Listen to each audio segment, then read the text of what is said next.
Summer in Rio de Janeiro has always had a special meaning for me. The city buzzed with a unique energy. The sun seemed to shine brighter, and Ipanema Beach became the perfect gathering spot for unforgettable moments. It was in this setting that my story began. I had just returned to Brazil for vacation after spending some time abroad. I couldn't wait to feel the warm sand beneath my feet and dive into the blue-green waters of Ipanema. On the first day, I put on my new shorts and a gorgeous swimwear set, an outfit I had carefully chosen for this summer, and headed straight to the beach. As I walked along the shore, I could feel eyes on me. I had always considered myself just an average guy, but with my sun-kissed tan glowing under the summer sun, I felt more confident than usual. That's when I noticed a group of guys playing Altinha near Posto 9. One of them stood out. Tan skin, a toned body, and a smile brighter than the sun. He was wearing green swim trunks that contrasted perfectly with his sun-kissed complexion. As I got closer, one of his friends kicked the ball in my direction. Without thinking, I tried to control it, but clumsy as ever, I stumbled and fell onto the sand. "My bad," he said, laughing and offering me a hand. His touch was electric. "No worries," I replied, trying to play it cool. "Do you play?" he asked. "Well, after that fall, I think you already know the answer." He laughed. "I'm Kayo, and you?" "David." "So David, how about a rematch?" From that moment on, we started talking. The conversation flowed effortlessly, as if we had known each other for years.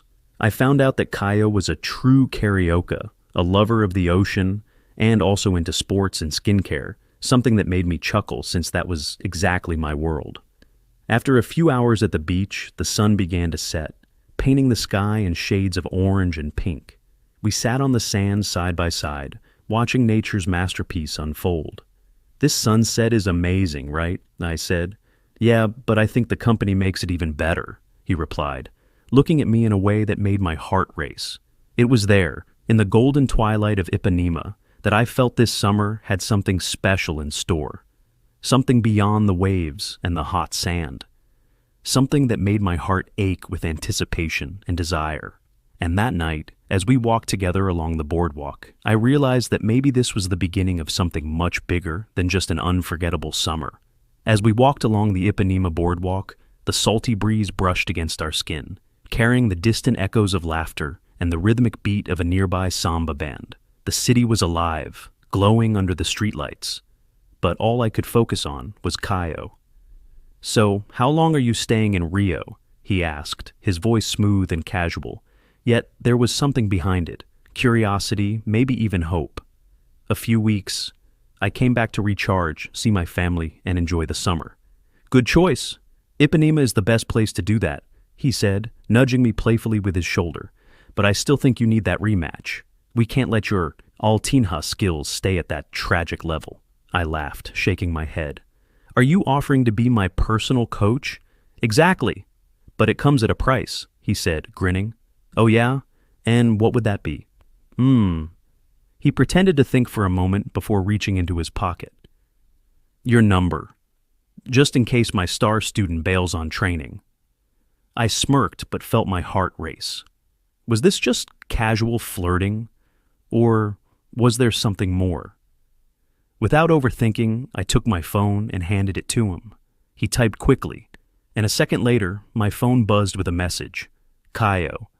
Now, there's no escape, David."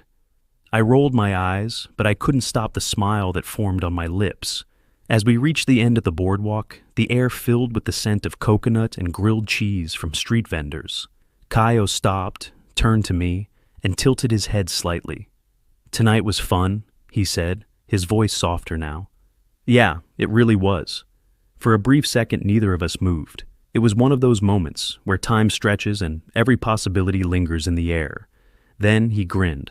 "I'll text you. Don't disappear, okay?" I wouldn't dream of it.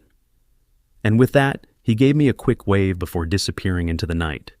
As I stood there, feeling the warmth of the pavement beneath my feet, I knew one thing for sure.